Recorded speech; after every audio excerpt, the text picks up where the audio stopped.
Hello, my dear friends. I am Sushant Raj. Welcome to you on the College Study Point. Dear friends, previous class में मैं आपके साथ economics का first chapter development में discuss किया था कुछ डेवलपमेंटल गोल्स के बारे में। प्रिंसिपल्स ऑफ डेवलपमेंटल गोल्स को हम लोगों ने कंप्लीट किया था और हम लोगों ने यह जाना था कि हर एक पर्सन मतलब किसी भी चीज़ कोई भी पर्सन है उसका डेवलपमेंटल गोल्स अलग अलग, किसी भी चीज़ का डेवलपमेंटल गोल्स अलग अलग होता है। आज इस लेक्चर में हम लोग कवर करेंगे कुछ इंपॉर्टेंट टर्म्स के बारे में जो कि किसी भी कंट्रीज़ को कंपेयर करने के लिए मोस्ट इम्पॉर्टेंट होता है। डियर फ्रेंड्स, जब प्रीवियस क्लास में हम लोगों ने डिस्कस किया था कि हर एक पर्सन का डेवलपमेंटल गोल्स अलग अलग होता है, तो फिर कैसे हम बोल सकते हैं कि कोई चीज़ डेवलप है और कोई चीज़ अंडर डेवलप्ड है। डियर फ्रेंड्स, किसी भी चीज़ को जब हम कंपेयर करते हैं उसमें कुछ सिमिलरिटीज़ होती हैं, कुछ डिफरेंसेज होता है। अब डिपेंड आप पे करता है, मतलब ये डिपेंड करता है कि हम किस गोल के लिए, किस चीज़ के लिए हमारा जो कंपेयर करने का गोल है वो कैसा, मतलब किस चीज़ के लिए हम कंपेयर कर रहे हैं, कंपेयर करने के गोल के ऊपर डिपेंड करता है। जैसे सपोज करो कि कोई स्कूल है, उस स्कूल में बहुत सारे स्टूडेंट्स हैं।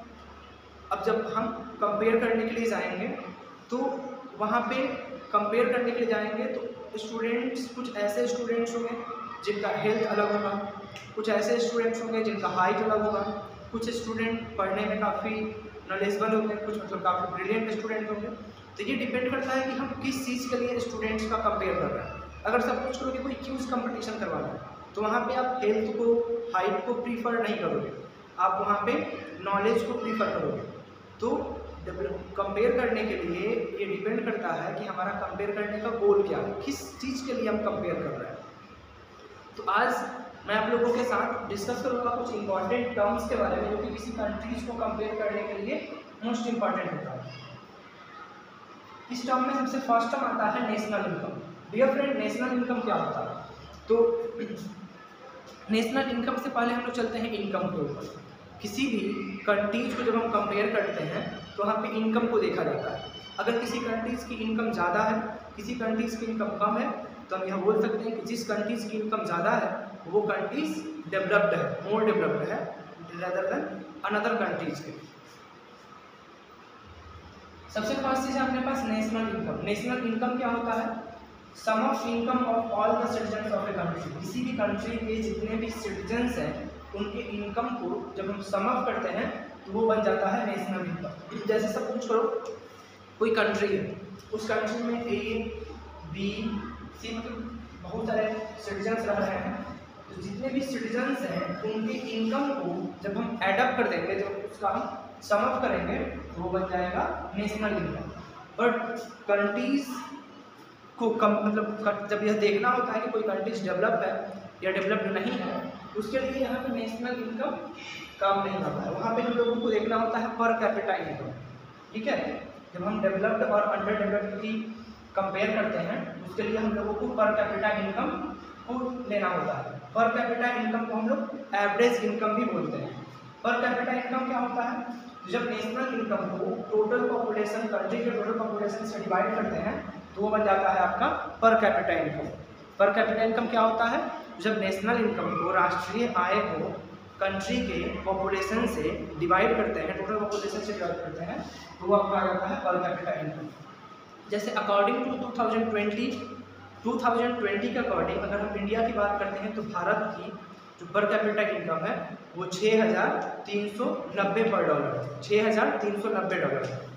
ठीक है, पर कैपिटा इनकम भारत का कितना है? 6,390। पाकिस्तान की बात करते हैं तो पाकिस्तान का 4,770, $4,770 है। तो इस तरह से हम बोल सकते हैं कि इंडिया मोर डेवलप्ड है पाकिस्तान से। इंडिया मोर डेवलप्ड है पाकिस्तान से। तो ये हो गया आपका पर कैपिटा इनकम। नेक्स्ट आता है जीडीपी, जिसको कि हम लोग ग्रोस डोमेस्टिक प्रोडक्ट भी बोलते हैं। ग्रोस डोमेस्टिक प्रोडक्ट क्या होता है? तो ग्रोस डोमेस्टिक प्रोडक्ट 1 ईयर में, किसी भी कंट्री का ग्रोस डोमेस्टिक प्रोडक्ट क्या होता है? तो उस कंट्री का 1 ईयर में कितना, उस कंट्री से 1 ईयर में कितना सर्विस, और उस कंट्री से 1 ईयर में कितना सर्विस और गुड्स प्रोड्यूस हुआ, उसके वैल्यू को भी हम लोग बोलते हैं जीडीपी। क्या होता है जीडीपी? 1 ईयर में किसी कंट्री से जितना सर्विस और गुड्स प्रोड्यूस्ड होता है उसके वैल्यू को हम लोग जीडीपी के नाम से जानते हैं। नेक्स्ट आता है अपने पास जीएनपी। जीडीपी और जीएनपी में काफ़ी डिफरेंस है। जीएनपी का मतलब होता है ग्रोस नेशनल प्रोडक्ट और इसका होता है gross domestic product. Gross domestic product में सिर्फ और सिर्फ हम लोग उस कंट्री से 1 ईयर में प्रोड्यूस हुए सर्विस और गुड्स के वैल्यू को ही लेते हैं। बट जीएनपी में उस कंट्री 1 ईयर में उस कंट्री से प्रोड्यूस हुए गुड्स सर्विस के वैल्यू के साथ साथ एक्सपोर्ट और इंपोर्ट के वैल्यू को भी सम अप करते हैं। मतलब कि जीडीपी और value of export and import को जब हम ऐड अप करते हैं, सम अप करते हैं, उसको ऐड करते हैं तो आपका बन जाता है जीएनपी। नेक्स्ट आता है अपने पास लिटरेसी रेट। लास्ट वाला टर्म है लिटरेसी रेट। ये मोस्ट इंपॉर्टेंट टर्म्स है जो कि किसी भी कंट्रीज को कंपेयर करने के लिए यूज होता है। नेक्स्ट है लिटरेसी रेट। लिटरेसी रेट क्या होता है? तो किसी भी कंट्री में 7 ईयर एंड उससे एबव के एज के जो भी पॉपुलेशन होता है उस पॉपुलेशन में जो लिटरेट लोगों की प्रपोर्शन होती है। क्या बोला मैं? किसी भी कंट्री में जो पॉपुलेशन है उस पॉपुलेशन में से 7 ईयर एंड उससे एबव एज के जो भी पॉपुलेशन होता है उस पॉपुलेशन के प्रपोर्शन को ही लिटरेसी रेट कहा जाता है। समझ में आ गया? क्लियर है सभी को?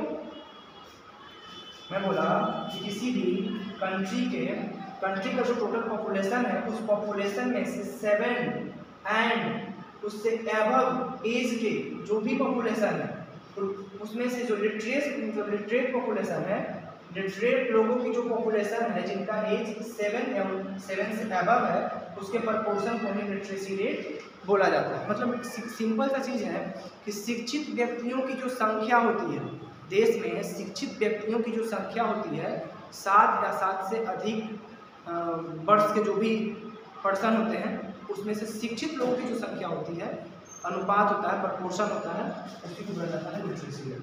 आई होप आप लोगों को आज का टॉपिक अच्छे से समझ में आया होगा, कोई प्रॉब्लम नहीं लगा होगा। और ये सेकेंड लेक्चर हम लोग कंप्लीट हो गया। नेक्स्ट लास्ट वाले लेक्चर में कवर करेंगे इस मतलब ये जो चैप्टर है डेवलपमेंट, इसको लास्ट लेक्चर में लेकर के खत्म करेंगे।